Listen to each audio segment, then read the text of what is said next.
Africa has coal and Africa has oil, but environmental groups are campaigning against the use of these cheap sources of energy. Instead, they say Africa and the rest of the developing world should use solar and wind power. A short drive out of Nairobi, we find our first solar panel. A Kenyan public health official has brought us to a clinic which serves several villages. The only electrical implements in the clinic are the electric lights and a refrigerator in which to keep vaccines, medicine and blood samples. Electricity is provided by 2 solar panels.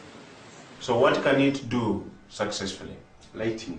Lighting only? Yes. What happens when you put lighting plus the refrigerator and others? What happens? It sounds an alarm. It sounds an alarm? Yeah. Then can we maybe see that?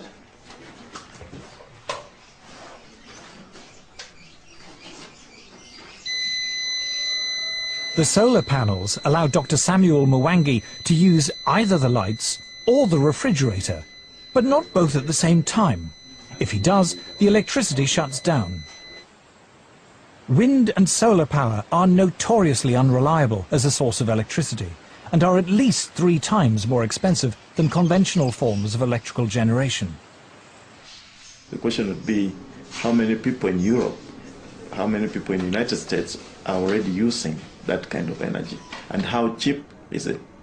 You see, if it's expensive for the Europeans, if it's expensive for the Americans, and we are talking about poor Africans, you know, it doesn't make sense. The rich countries can afford to engage in some luxurious experimentation with other forms of energy. But for us, we are still at the stage of survival. To former environmentalist Paul Driesen, the idea that the world's poorest people should be restricted to using the world's most expensive and inefficient forms of electrical generation is the most morally repugnant aspect of the global warming campaign. Let me make one thing perfectly clear. If we're telling the third world that they can only have wind and solar power, what we are really telling them is you cannot have electricity. The challenge we have when we meet Western environmentalists who say we must engage in use of solar panels and wind energy is how we can have Africa industrialized. Because I don't see how a solar panel is going to power a steel industry, how a solar panel, you know, is going to power maybe some railway train network. It might work maybe to power a small transistor radio. I think one of the most pernicious aspects of the modern environmental movement is this romanticization of peasant life and the idea that industrial societies are the destroyers of the world. One clear thing that emerges from the whole environmental debate is the point that there's somebody keen to kill the African dream, and the African dream is to develop.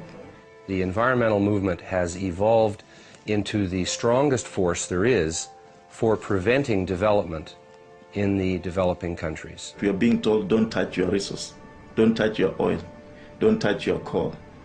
That is suicide. I think it's legitimate for me to call them anti-human. Like, okay, you don't have to think humans are better than whales or better than owls or whatever if you don't want to, right? But surely it is not a good idea to think of humans as sort of being scum, you know, that it's okay to have hundreds of millions of them go blind or die or whatever. I just can't relate to that. The theory of man-made global warming is now so firmly entrenched, the voices of opposition so effectively silenced, it seems invincible, untroubled by any contrary evidence, no matter how strong. The global warming alarm is now beyond reason. There will still be people who believe that this is the end of the world, particularly when you have, for example, the chief scientist of the UK telling people that by the end of the century, the only habitable place on the earth will be the Antarctic. And humanity may survive thanks to some breeding couples who move to the Antarctic. I mean, it's hilarious. It would be hilarious, actually, if it weren't so sad.